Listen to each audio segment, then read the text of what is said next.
Mas bom, dando continuidade aqui ao nosso curso de eletromagnetismo, vamos continuar aqui, né, a nossa descrição, o nosso estudo sobre capacitores, né? Pois bem, na última aula eu cheguei a comentar com vocês que eu cheguei a passar uma motivação geral a respeito de capacitores, né, falando do que são esses caras, né, que no caso são objetos que a gente utiliza para poder guardar energia em forma de campo elétrico, né, e enfim, comentei com vocês que a gente constrói esses capacitores com dois objetos condutores, né, a gente fornece energia para o capacitor induzindo separação de cargas entre os condutores e a gente pega essa energia de volta, né, quando a gente liga os condutores e aí aproveita a energia, né, das cargas em movimento de um condutor para o outro.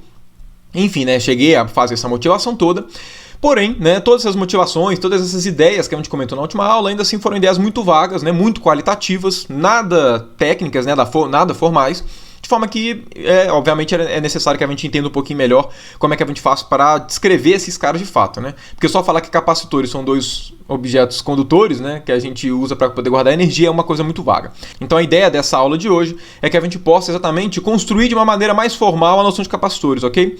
No ponto de vista da eletrostática, como é que a gente descreve condutores, ok? Como é que a gente pode descrever, por exemplo, a energia que ele guardou, ok? Como é que eles se comportam, enfim, e como é que eu posso quantificar o quanto que um capacitor consegue guardar mais de energia, enfim, né, todas essas coisas mais técnicas, né, a gente vai construir nessa aula daqui, claro, com os conhecimentos de eletrostática que a gente teve até então, ok?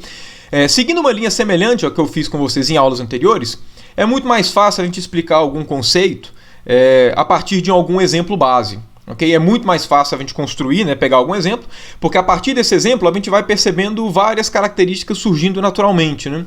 Então fica um pouco menos vago, né? Então, para poder fazer exatamente essa nossa descrição de capacitores, eu vou, enfim, caracterizar os capacitores de uma maneira geral, né, introduzir o conceito da capacitância, que vai ser a característica de cada capacitor e tudo, com um tipo de capacitor mais simples que a gente tem, que são os capacitores de placas planas paralelas. Okay? Do que consiste esses capacitores, né? Eu acho que deve ser óbvio para todo mundo. A ideia a gente vai ter duas placas, né? Aqui eu vou representar, né, uma fatia delas. Então aqui a gente vai ser duas placas condutoras, ok? Que eu vou representar aqui de verde, né? Duas placas aqui, ok? Essas placas elas podem ser circulares, né? Pode ser alguma coisa, né, do tipo assim, né? Se eu representar assim com perspectiva, poderia ser alguma coisa desse jeito, certo? Placas circulares, poderiam ser placas, né? Enfim, retangulares também, não interessa. O que importa é que essas placas sejam planas e paralelas, ok? E, né, como eu comentei, dado que essas placas aqui são condutores, né, a gente pode, né, tratar esses caras aqui como capacitores. Né? E como é que vai ser a descrição desse tipo de capacitor, ok? Porque através da construção desse tipo de capacitor fica mais fácil de entender uma construção geral, né? A forma como a gente vai descrever esses corpos.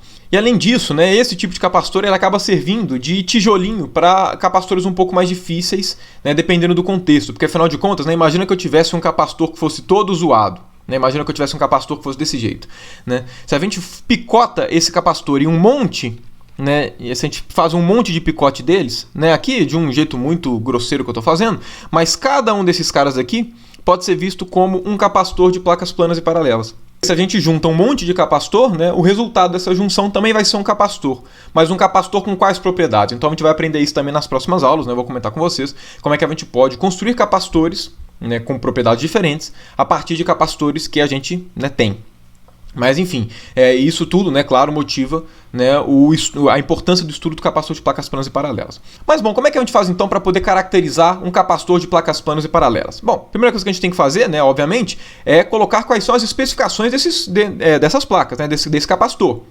Até porque vamos combinar, né? Se eu pegar essas placas e dobrar de tamanho, eu continuo tendo duas placas planas e paralelas. Se eu aumentar ou diminuir a distância entre eles, eu continuo tendo placas planas e paralelas. Então, como é que vai ser a nossa descrição, né? A nossa descrição aqui ela vai ser baseada no seguinte, né? Dado que isso aqui é um capacitor de placas planas e paralelas, a gente tem duas grandezas que definem como é que vai ser exatamente esse nosso capacitor, né, no ponto de vista mais prático. A primeira dessas duas grandezas, né, é a área das placas do capacitor. Ok? Então, né, vamos supor aqui que a gente tem um capacitor que a área, né, tanto a parte de cima quanto a parte de baixo vai ter uma área A, ok? A área das placas. Além disso, né, a outra grandeza importante para a gente definir é obviamente a distância entre as placas. Né? Eu posso ter diferentes distâncias entre essas duas placas aqui e evidentemente cada uma delas vai formar um capacitor com propriedades ligeiramente diferentes. Então eu vou supor aqui uma distância D entre as placas, ok? E bom, dados esses dois caras, a gente já pode partir para a descrição, né, do nosso capacitor de placas planas e paralelas. Na prática, a gente vai utilizar aqui um certo regime para poder descrever esses caras, ok? A gente não vai descrever qualquer capacitor de placas planas e paralelas que tenha área das placas A e distância entre as placas D. A gente vai descrever um regime específico, que é o regime em que esse D é muito pequeno. Ou de uma maneira um pouquinho menos vaga e mais rigorosa, a gente vai tratar exatamente esse cara no limite em que D é muito menor do que a raiz da área desse capacitor, ok? Qual que é a ideia de eu colocar isso daqui, né? Obviamente, sempre quando eu falo, uma grandeza é muito pequena, obviamente a gente sempre tem que deixar claro que ela é muito pequena em relação a quais grandezas, ok? Então, quando eu coloco esse requerimento, né, em termos de raiz da área, o que significa esse raiz da área? Né? Aqui na prática é só porque, né, vamos supor que a gente coloca tudo no sistema internacional. A gente sabe que a área vai estar escrita em metros quadrados e a gente sabe que a distância vai estar escrita em metros. Então, obviamente, né, para eu poder fazer uma comparação, né, dessa distância muito pequena, um tipo de grandeza na troca que a gente pode comparar é a raiz da área, porque a raiz da área, obviamente, vai estar em metros. Okay? E também porque, olha só, a gente sabe que a gente obtém a área de qualquer grandeza, né, de qualquer superfície, de alguma forma fazendo uma espécie de produto das dimensões, ok? Então, quando eu coloco esse cara daqui, né, D muito menor do que a raiz da área ela pode ser pensada como sendo um comprimento típico, né, que vai caracterizar exatamente, né, as dimensões dessa área daqui, né, na área das placas planas e paralelas. Qual que é a ideia da gente trabalhar com esse regime? É possível criar capacitores fora desse regime? Claro que é, né? Dá pra gente criar capacitores fora desse regime tranquilamente. A questão é que nesse regime daqui, a gente tem duas questões que são importantes. Primeiro, é que os capacitores que a gente tem, né, no ponto de vista cotidiano, eles são muito pequenos. Se eles são muito... Normalmente, quando a gente quer construir capacitores, né, que normalmente é para colocar em circuitos elétricos, né, a gente normalmente quer componentes de circuitos elétricos que sejam pequenos. Então, obviamente, né, se a gente quer componentes, né, capacitores pequenos, obviamente seria interessante se a gente conseguisse deixar essas placas o mais próximo possível, porque elas ocupariam menos espaço. E o segundo motivo é porque nesse regime daqui, a descrição do capacitor ela fica muito mais fácil, certo? Muito mais fácil. Né? E por que isso? Pelo seguinte, né? Vamos lá. Inicialmente, eu acho que deve ser claro para todo mundo que para fazer uma descrição de um capacitor, eu preciso saber quanto é que vai ser o campo elétrico que ele gera quando ele está carregado, certo? Afinal de contas, a gente está descrevendo capacitores como objetos que guardam energia em forma de campo elétrico. Se eles guardam energia em forma de campo elétrico, obviamente a gente tem que saber, né, descrever como é que vai ser o campo elétrico gerado por um capacitor, porque vai ser através desse campo elétrico que o capacitor vai guardar energia. Então, olha só, quando a gente carrega esse capacitor, uma das placas vai ficar positiva, com carga Q, e outra vai ficar com carga menos Q, ok? Que é a forma como a gente carrega um capacitor, né, induzindo uma separação de carga entre eles. Quanto mais próxima for a distância das placas, certo? Ou seja, quanto menor for essa distância D, mais o campo aqui no meio, mais o campo elétrico aqui no meio das placas, vai ser mais intenso em relação ao campo elétrico aqui de fora. E por que a gente pode afirmar isso? A ideia é bem direta, né? Imagina que eu queira saber qual que é o campo gerado por essa situação em um ponto aqui qualquer, certo? Fora das placas, ok? Sem estar no interior dessas placas. Como vocês devem, né, se lembrar, se aqui eu tenho um corpo de carga menos Q e um corpo de carga Q, né, você deve se lembrar que esse cara daqui, né, define um momento de dipolo elétrico, certo? Você deve se lembrar disso nas aulas, né, quando a gente estava descrevendo o potencial eletrostático, e eu comentei com vocês a respeito do potencial, ok? Do momento de dipolo. Então, existe um momento de dipolo, né, que sai da carga menos e vai para a carga mais, ok? A gente sabe que, olha só, se essa distância daqui for muito pequena, a gente sabe que o potencial aqui ele pode ser aproximado pelo potencial de um dipolo. Vocês devem se lembrar disso. Como é que é o potencial de um dipolo? Um potencial de um dipolo, independente da forma dele, vocês concordam que ele era proporcional a R, produto escalar com P, dividido por R quadrado? Vocês devem se lembrar disso, certo? Sendo que esse P daqui é exatamente o nosso momento de dipolo. Agora, olha só, a gente vai trabalhar com capacitores, né? Exatamente que essa distância ela é muito pequena, a gente está levando essa distância para zero, certo? Muito pequenininho, que é o limite do dipolo. Agora, olha só, né? Esse dipolo daqui, quando a gente pensava no limite do dipolo, o que a gente fazia? O nosso dipolo ele não era Q vezes a distância entre as cargas, ou seja, dado que esse cara daqui, né, é um D, a gente poderia pensar num vetor D como sendo esse cara daqui, né? Esse cara daqui sendo vetor D, então esse cara daqui seria um momento de dipolo. Como é que a gente fazia o limite do dipolo? A gente tendia o D a zero, mas a gente tendia a carga para infinito. Obviamente, né, a gente não vai guardar uma carga infinita nesse cara daqui, nessas placas, certo? Então, quando a gente analisa, né, exatamente o limite do D indo para zero, mas sem as cargas irem para infinito, quanto é que o momento de dipolo vai? O momento de dipolo vai para zero. certo? O momento de dipolo só não vai para zero no limite em que esse D vai para zero e que as cargas vão para infinito, né? Porque você vai ter uma coisa do tipo 0 vezes infinito, né, que não vai para zero. Agora, se esse cara daqui não vai para infinito e esse cara daqui vai para zero, obviamente o P vai para zero. Se a gente está analisando exatamente esse limite das distâncias muito pequenas, mas a gente sabe que um capacitor não vai guardar uma carga infinita, o que vai acontecer com esse potencial? Nesse nosso limite, né, da distância muito menor do que a área das placas, né, ou seja, essa distância exatamente indo para zero, esse potencial do lado de fora vai para zero. Certo? Esse potencial vai para zero. E aqui a gente tem exatamente aquela vantagem, né, de que a nossa descrição ela fica mais facilitada. Por quê? Porque se esse cara guarda a energia em forma do campo elétrico, eu preciso terminar o campo elétrico. Agora, se o campo elétrico do lado de fora das placas ele vai para zero, então eu só preciso, né, ficar preocupado em descrever o campo elétrico no interior das placas, o que facilita muito a coisa, porque o campo elétrico vai ficar localizado no espaço, ok? Então essa é a primeira conclusão nossa, certo? Esse limite daqui traz essa primeira facilidade, que é exatamente que nos pontos de fora das placas, né, nos pontos de fora, né, o potencial vai para zero e, por consequência, o campo também vai para zero. A segunda vantagem de estar nesse limite é que, além do campo do lado de fora ficar facilitado, porque o campo vai ser zero do lado de fora, o campo dentro das placas é um campo muito fácil de ser calculado. Por quê? Porque olha só, né, deixa eu tirar toda essa poluição aqui, né, desses desenhos aqui que eu fiz para que a gente possa exatamente analisar o campo do lado de dentro. Bom, se a gente quer saber quanto é que vale o campo elétrico em algum ponto aqui no interior dessas placas, né, o que a gente tem que fazer? A gente tem que saber o campo produzido pela placa negativa e somar com o campo produzido pela carga positiva, né? E aí a gente tem um campo elétrico nesse ponto daqui. Agora, olha só, né, se a gente está trabalhando exatamente nesse limite daqui, todo mundo deve concordar comigo que se eu calculo o campo em algum ponto interior, esse ponto daqui ele está extremamente próximo das duas placas. Certo? Exatamente porque esse D está indo para zero, né? Então a gente está calculando pontos, a gente está calculando campos em pontos extremamente perto das placas. Agora, se vocês voltarem exatamente, né, no nosso exemplo, que a gente descreveu, né, quanto é que vale o campo, né, de um ponto, o campo em um ponto, né, gerado por um disco carregado, vocês devem se lembrar que esse limite daqui é exatamente o limite do plano infinito. Como é que a gente fazia o limite do plano infinito? A gente calculava o ponto aqui, depois pegava o R do disco e tendia para infinito. Agora, eu comentei com vocês lá nas aulas mesmo de eletrostática que esse limite, né, levando em conta que aqui é uma distância Z, o limite do plano infinito, que é R indo para infinito, é exatamente o mesmo limite do R muito maior do que o Z. Quanto mais próximo da placa você está, mais próximo você vê o campo dela como sendo o campo gerado por um plano infinito, certo? A gente comentou isso, né, exaustivamente nas aulas de eletrostática. Agora, o que significa esse limite? Significa que o ponto que eu estou querendo calcular, né, o campo elétrico, a distância dele em relação à placa, que é essa distância Z, é muito menor do que R, que é uma dimensão, né, típica do tamanho da nossa placa. E é exatamente isso aqui que está falando. Certo? É exatamente esse o nosso limite, né? A distância entre as placas ela é muito menor do que exatamente um tamanho característico, né? Um tamanho típico, um comprimento típico das nossas placas. Agora, se o D é muito pequeno, obviamente qualquer ponto no interior das placas vai ser menor do que D. Então também vai estar participando desse limite.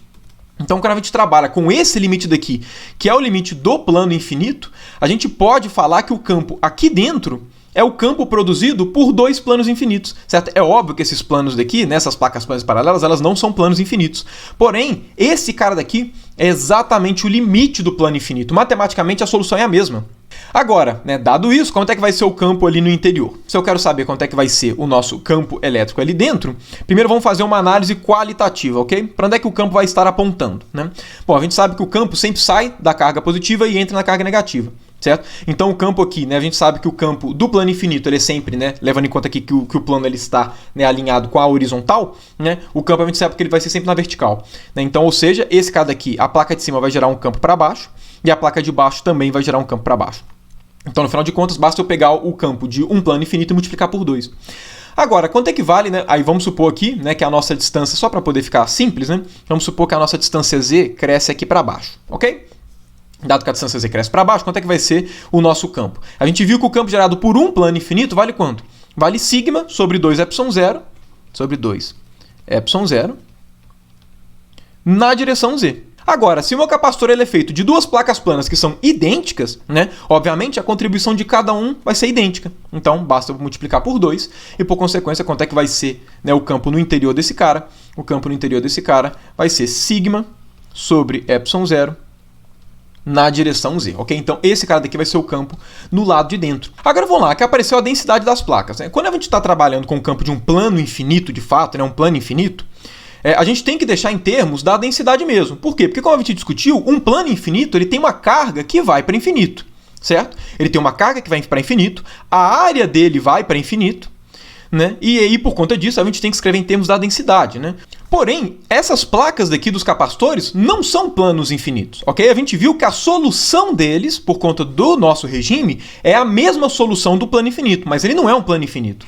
Se a solução é a mesma de um plano infinito, e por conta disso aparece esse cara, mas não é um plano infinito, em vez de colocar esse sigma, eu posso escrever o campo em termos das cargas que estão nos capacitores. Agora, levando em conta, né, que cada placa tem uma carga Q distribuída em uma área A, quanto é que vai ser o nosso sigma? O nosso sigma vai ser Q dividido por A, ok? Agora, só seria Q dividido por A se a carga ficasse uniformemente distribuída, né, ao longo desse plano. Mas aí vem a pergunta, né? Nessas placas daqui, as cargas ficam realmente uniformemente distribuídas? Bom, vamos desconsiderar, né? E eu vou explicar, eu vou deixar isso mais claro, né? Mas vamos desconsiderar as bordas desse cara, ok? Por que eu digo vamos desconsiderar as bordas? Porque como a gente viu, né? Os campos tendem a ser mais intensos, né? E as cargas tendem a se acumular mais em pontas. Obviamente, né? A borda dessas placas, elas têm, né, obviamente, elas são muito mais inclinadas do que o plano, certo? E por consequência a gente sabe, né, fisicamente falando, que nessas, né, bordas, que nas bordas desses planos aqui, que são condutores, vai ter um acúmulo de carga maior. Agora, se a gente pensa, né, se a gente analisa somente o interior, como esses caras aqui são placas planas e paralelas, a curvatura desses caras é a mesma. E o que a gente mostrou, né, a gente mostrou inclusive nas aulas de eletrostática, é que a densidade de cargas, a forma com que ela fica distribuída num condutor, na superfície do condutor, depende da curvatura dele. Então faz sentido sim a gente pensar que aqui no meio, esses caras daqui vão estar uniformemente distribuídos. A gente pode fazer esse tipo de aproximação. Levando em conta que a gente está nesse regime aproximativo, a gente pode sim, né, desprezar os efeitos de borda aqui das placas e realmente falar que a nossa densidade pode ser escrita desse jeito. Por quê? Porque vamos lá, vamos entender um pouquinho melhor esse capacitor. Todo mundo deve concordar comigo que, olha só, vamos desenhar as placas aqui, né, com a distância bem grande, só para que fique clara mais ou menos a ideia, né? Todo mundo deve ter mais ou menos claro que, obviamente, né, o regime em que esse cara daqui é válido, certo? Que esse campo daqui é válido, são os regimes que estão mais dentro aqui, que estão na parte interior, né? Enfim, que estão mais longe das bordas desses caras, ok? Então, isso significa que aqui no meio, realmente, o campo é bem aproximado com um campo constante, né? Um campo constante, uniforme, bonitinho. Agora, à medida que a gente vai vindo aqui para fora, é natural que as linhas de campo, elas deem uma curvada, ok? Esses casos aqui, né, são exatamente os que a gente chama de efeitos de borda, né? Toda vez que a gente trabalha com algum regime dessa forma, né, da mesma natureza do que a gente está trabalhando, que a gente pode comparar o nosso problema com algum problema infinito, a solução, a resposta da nossa aproximação, ela vale bem no interior, no meião do que a gente está trabalhando, porque no meião, aquela coisa pode ser vista aproximadamente como um plano infinito, ok? Agora, nas bordas, obviamente não, certo? A gente pega um ponto que está bem aqui na beirada, por mais que eu esteja no limite do plano infinito, para esse ponto, esse cara daqui não vai ser um plano infinito, porque não tem nada aqui do outro lado. Então, toda vez que a gente usa regimes aproximativos dessa forma daqui, né, dessa natureza, né, que como a gente viu, tem solução igual à solução do plano infinito, né, e por conta disso sair esse cara daqui, né, a gente está levando em conta, nessa aproximação, que a gente está analisando os caras aqui no meio, desprezando realmente os efeitos de borda. E quando a gente leva em conta a densidade de carga que está distribuída, realmente, esse regime daqui é um regime de um plano infinito. Então, no regime de um plano infinito, a gente está longe das bordas. Então, para esse tipo de regime que faz com que a gente obtenha esse campo, faz sentido sim, né? E na verdade é o conjunto da aproximação desprezar os efeitos de borda. Por isso que não é nada de absurdo a gente desprezar os efeitos de borda e levar em conta que essas placas aqui, né, vão estar uniformemente distribuídas. Porque fora das bordas, ok? A curvatura do plano é constante, porque é um plano, né? Não muda a curvatura e por conta disso a densidade vai ser constante. Por conta disso, né, que a gente está autorizado, né, a substituir exatamente esse valor de sigma por Q sobre A, ok? Porque faz parte do nosso regime aproximativo, ok? Obviamente, para um capacitor que não faz parte desse regime, né, a gente não pode fazer esse tipo de afirmação, ok? Por conta disso, como é que vai ser o campo elétrico do interior, né, desse nosso capacitor? Ele vai ser Q dividido por ε0 A na direção Z, ok? Então, esse cara daqui que vai ser o campo, né? E vai ser através desse campo, né, definido somente no interior dessas placas do nosso regime aproximativo, né, que esse capacitor vai realmente guardar energia. Agora vamos lá, se a gente está descrevendo capacitores, que são objetos que guardam energia em forma de campo elétrico, obviamente eu tenho que ter algum parâmetro, né? Eu tenho que definir alguma grandeza que me permita falar se o meu capacitor ele consegue armazenar muita ou pouca energia, certo? Da mesma forma que quando você vai comprar um celular, né, você sabe o quanto que a sua bateria ela é útil para poder fornecer energia através daquela quantidade, né, em termos dos ampere-hora, né? Ou miliampere-hora, né, que te fala exatamente o quanto que a sua bateria ela tem capacidade de fornecer energia. A gente tem que criar alguma grandeza aqui no contexto de capacitores que nos permita falar o seguinte: esse capacitor ele consegue guardar quanto de energia aqui? A gente tem que ter algum parâmetro para poder fazer comparação e descrições dos nossos capacitores, claro. E para poder fazer exatamente essa descrição, a gente vai definir uma grandeza, que é a grandeza que a gente chama de capacitância. Capacitância. Okay? A capacitância é exatamente a grandeza que vai quantificar, né, o quanto que um capacitor consegue realmente guardar energia. E como é que a gente faz para definir esse cara? Bom, obviamente a gente vai tentar buscar a maneira mais simples, né, de se quantificar esse cara, ok?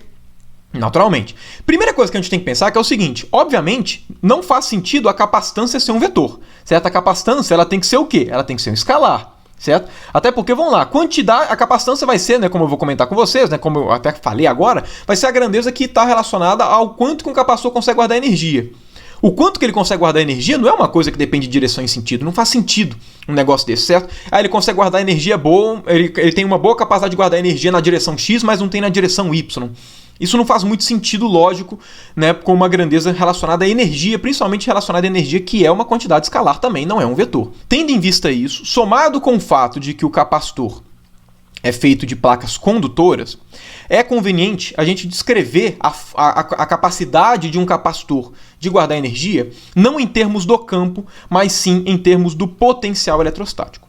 Isso porque, beleza, né, o capacitor vai estar guardando energia em forma de campo elétrico. Mas a gente sabe que a partir do momento que existe um campo elétrico, também existe um potencial. Como o potencial é um número, não é um vetor, e ele carrega todas as informações do nosso campo eletrostático, né, aqui no caso, faz muito mais sentido a gente definir, né, a capacitância, né, e descrever os nossos capacitores em termos do potencial e não em termos do campo.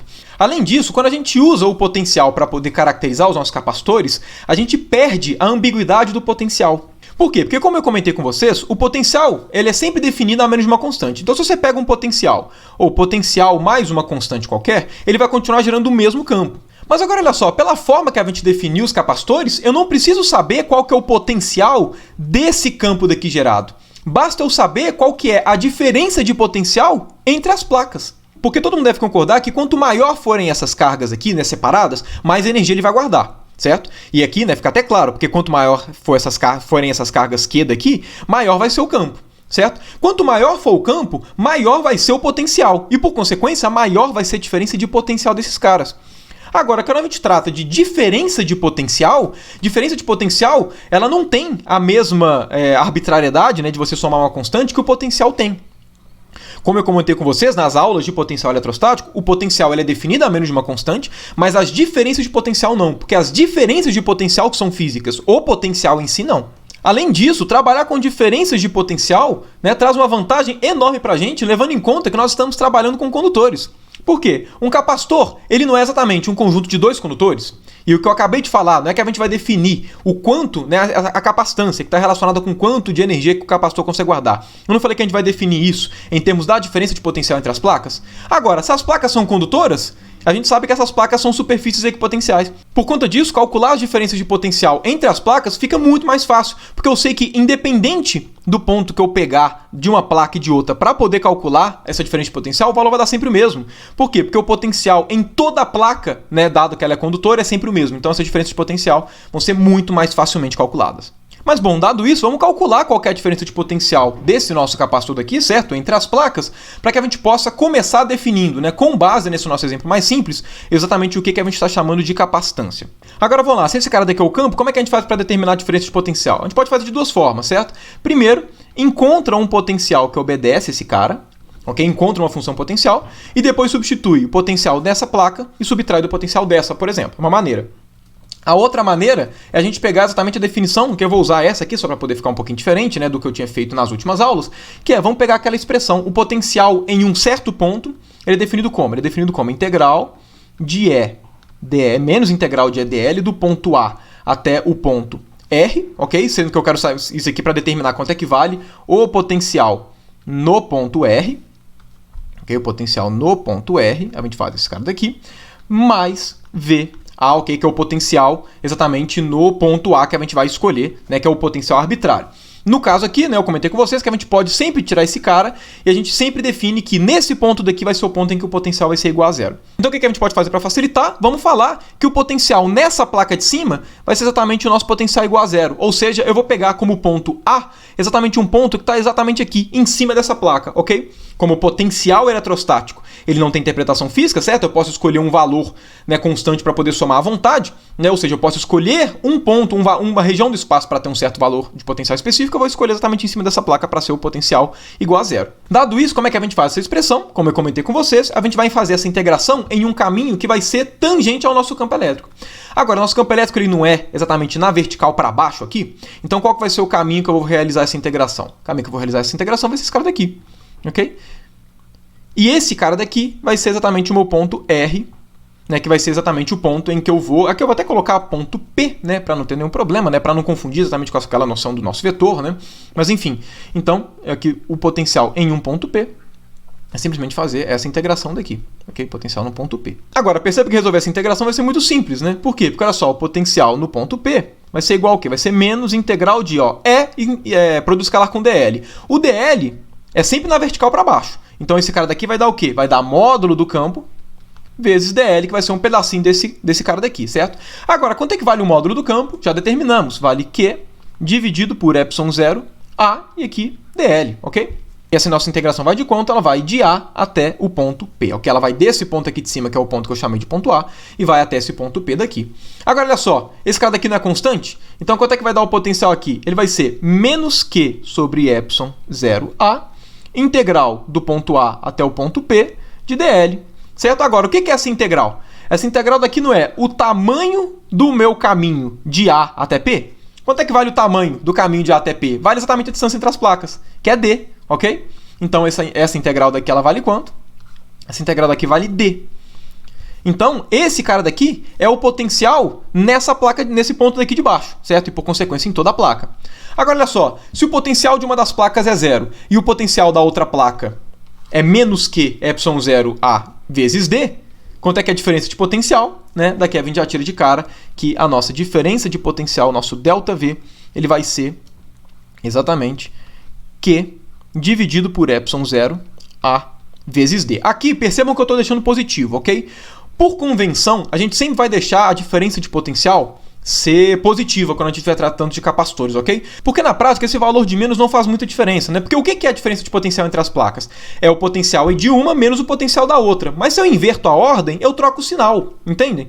Então toda vez que eu vou calcular uma diferença de potencial entre as placas do capacitor, né, o sinal de menos ou um sinal de mais que possa aparecer, ele só depende como é que você fez a ordem, ok? Você fez o potencial da placa positiva menos o da placa negativa, ou da placa negativa menos o da placa positiva, ok? Mas percebam que como o nosso objetivo aqui é relacionar esse cara com a energia que foi guardada, né, pra gente não faz muita diferença se o sinal é positivo ou negativo. Então, por convenção, a gente sempre trata, né, as diferenças de potencial aqui para descrever no nosso capacitor como sendo diferenças de potenciais positivas. A gente sempre vai fazer ela sendo positiva. E a partir dessa relação daqui que a gente vai conseguir, né, definir o que nós chamamos de capacitância, que é exatamente a grandeza que vai caracterizar os capacitores, ok? Todo capacitor ele é descrito em termos de sua capacitância.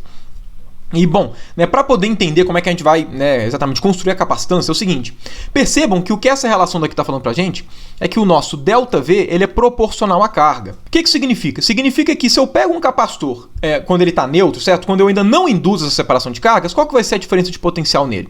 A diferença de potencial vai ser igual a zero. Isso inclusive fala para a gente que a maneira mais natural da gente carregar um capacitor é induzir nele uma separação de carga, certo? Se a gente pega uma fonte, né, uma bateria, alguma fonte de tensão, certo? Alguma fonte que forneça diferente potencial, se a gente liga essa fonte nas placas do capacitor, obviamente, essas placas vão ficar com a mesma diferença de potencial da fonte, né, por definição. E por consequência, a diferença de potencial vai ser diferente de zero, o que significa que vai ser induzida aqui, claro, né, uma carga menos Q, né, em uma das placas e uma carga mais Q na outra. Mas o mais importante é que é o seguinte: independente do tipo de capacitor que você pega, independente, né, do capacitor, essa relação sempre vai ser mantida. Como o ΔV é sempre proporcional à carga, isso motiva a definição, né, da grandeza capacitância, que define o capacitor como sendo Q dividido por ΔV, ok? Porque esse cara daqui é sempre proporcional, Q dividido por ΔV vai ser sempre uma constante. Então, é possível, né, caracterizar um capacitor por essa expressão. Como essa relação daqui vale para qualquer capacitor, certo? E, obviamente, existem capacitores muito diferentes uns dos outros, o fato de que carga e diferença de potencial, eles são proporcionais, faz com que eu possa escrever a carga como sendo igual a uma constante vezes ΔV, certo? Isso daqui implica no de cima, ok? A única coisa que eu estou falando é que essa constante, que vai mudar de capacitor para capacitor, porque existem capacitores muito diferentes uns dos outros, essa grandeza daqui vai ser exatamente o que eu estou chamando de capacitância, e obviamente ela vai ter que levar as características do capacitor em questão. Okay? Então é assim que a gente vai definir capacitância, né? Enfim, com o passar das aulas de capacitor, né, vai ficar mais claro como é que é o raciocínio, né, como é que é a intuição desse cara, o que é que ele vai medir pra gente, por aí vai, ok? Dado esse nosso capacitor de placas planas e paralelas, quanto é que foi a capacitância que a gente obteve? Nessa a gente pega Q e divide por ΔV, esse cara daqui vai ficar ε0A dividido por D, ok? Então esse cara daqui vai ser a capacitância do nosso capacitor de placas planas e paralelas, ok? Agora, qual que é a interpretação física da capacitância de fato, certo? Ok, definimos ela desse jeito, mas que tipo de informação eu posso levar em conta que ela me passa assim, né, a partir do valor da capacitância? Né? A gente pode interpretar esse cara da seguinte forma: esse C não é exatamente o fator de proporcionalidade entre a carga e a diferença de potencial? Ou seja, a gente não pode afirmar que a carga de um capacitor, né, é igual, de um capacitor carregado, é igual a capacitância vezes ΔV. Então, o que a capacitância ela está passando para a gente é exatamente o quanto que um capacitor consegue acumular de cargas para a mesma diferença de potencial. Ou seja, imagina que eu tenha dois capacitores diferentes, ok? Imagina que eu tenho dois capacitores diferentes. Esse aqui que eu vou chamar de capacitor 1 e esse cara daqui que eu vou chamar de capacitor 2, ok? Esse cara daqui vai ter uma capacitância que eu vou chamar de C1, né, que vai ser exatamente a do capacitor 1. E esse cara daqui vai ser um C2. E aí vamos levar em conta, vamos supor aqui que o nosso C2 é maior do que o C1, ok? Ou seja, a capacitância desse cara é maior do que a desse. O que significa? Significa que, vamos supor que você pegue uma fonte de diferença de potencial, uma fonte de tensão, sei lá, uma bateria de 9 volts, uma pilha de 1,5 volt, qualquer coisa que induz uma diferença de potencial. Quando você chegar e ligar essa fonte de tensão no seu capacitor C1, obviamente vai ser induzida uma separação de cargas, certo? Afinal de contas, esse cara daqui vai fazer com que exista uma diferença de potencial entre as placas, e se existe diferença de potencial entre as placas, existe carga nas placas, ok? E aí, né, claro que vai ficar, por exemplo, com uma carga Q1 e aqui com uma carga menos Q1. E depois o que você faz? Você pega a mesma fonte de tensão e você liga aqui no nosso capacitor, no seu capacitor C2. Ok? O que vai acontecer? Mesma coisa. Né? Diferença de potencial entre as placas vai induzir uma separação de cargas. Aqui vai ficar uma carga Q2, aqui vai ficar uma carga menos Q2. Ok? Agora olha só, capacitância 2 mais do que capacitância 1, a capacitância ela não é carga dividido por ΔV? Ou seja, isso aqui não é Q2 dividido por ΔV é maior do que Q1 dividido por ΔV? Agora, a diferença de potencial não é a mesma? Não é exatamente a mesma? Então você não pode cortar aqui dos dois lados? Logo, qual é a conclusão que a gente chega? Que Q2 é maior do que Q1. Então, a capacitância, definida dessa forma, ela pode ser vista como a grandeza que está relacionada à capacidade de armazenar cargas no seu capacitor. Quanto maior for a capacitância de um capacitor, mais ele consegue acumular cargas para a mesma diferença de potencial. E obviamente, né, como a carga acumulada no capacitor está relacionada à energia que ele acumula, a capacitância de alguma forma também vai passar informação para a gente da energia acumulada nele, ok? A capacitância não te fala diretamente se um capacitor acumula mais ou menos energia que o outro. Ou seja, você não pode falar que como C2 é maior que C1, o nosso capacitor 2 vai guardar mais energia do que o capacitor 1. Como a gente vai ver quando eu for introduzir exatamente a energia armazenada por um capacitor, formalmente falando, bonitinho, a energia depende de mais fatores do que somente, né, a capacitância. A capacitância é um fator importante, mas não depende somente da capacitância. Né? Na prática, o que a capacitância fala pra gente é a relação do quanto que o capacitor consegue acumular cargas em relação à mesma diferença de potencial. E com essa grandeza daqui, que é constante para todo o capacitor, exatamente pelo fato de que essa relação é sempre mantida, a gente vai conseguir caracterizar os capacitores todos, ok? Claramente, essa aula daqui foi uma aula somente que eu introduzi esses conceitos todos, certo? Eu introduzi o conceito de capacitância, introduzi, né, como é que a gente faz para calcular esse cara, né, introduzi o capacitor de placas planas e paralelas, mas, assim, claro, isso tudo foi uma introdução, né, exatamente das grandezas que a gente vai trabalhar, e, claro, né, eu não imagino, né, e eu não pretendo que todo mundo, depois dessa aula, já tenha uma intuição claríssima de todas as grandezas relacionadas a capacitores. Não, a gente vai construindo isso ao longo das aulas. O mais importante é que, nesse momento, é que você tenha entendido qual que é a construção da capacitância, ok? Qual que é o significado dela em termos de acúmulo de cargas para a mesma diferença de potencial. E claro, né, também que a capacitância ela é uma característica que depende do capacitor, ok? Aqui, por essa expressão, ficou claro que a capacitância, olha só, ela depende da área e depende, né, exatamente da distância entre as placas. O que é a área e a distância entre as placas? São exatamente as características geométricas do nosso capacitor. Okay? E isso não é uma exclusividade do capacitor de placas planas e paralelas. Toda vez que a gente for calcular a capacitância de um capacitor, a capacitância ela é sempre medida em termos das dimensões, em termos da parte geométrica do material. Ok? Sempre, sempre, sempre. Por conta disso, né, exatamente para poder praticar o cálculo do capacitor, entender como é que faz para calcular para outros exemplos, nas próximas aulas eu vou calcular com vocês 2 exemplos, né, de capacitância. A capacitância de um capacitor cilíndrico e de um capacitor esférico, né, para que a gente vá pegando a intuição e possa ir prosseguindo nessa aula de capacitor para entender, né, como é que são essas características de fato desses sistemas, né, que são importantíssimos no eletromagnetismo.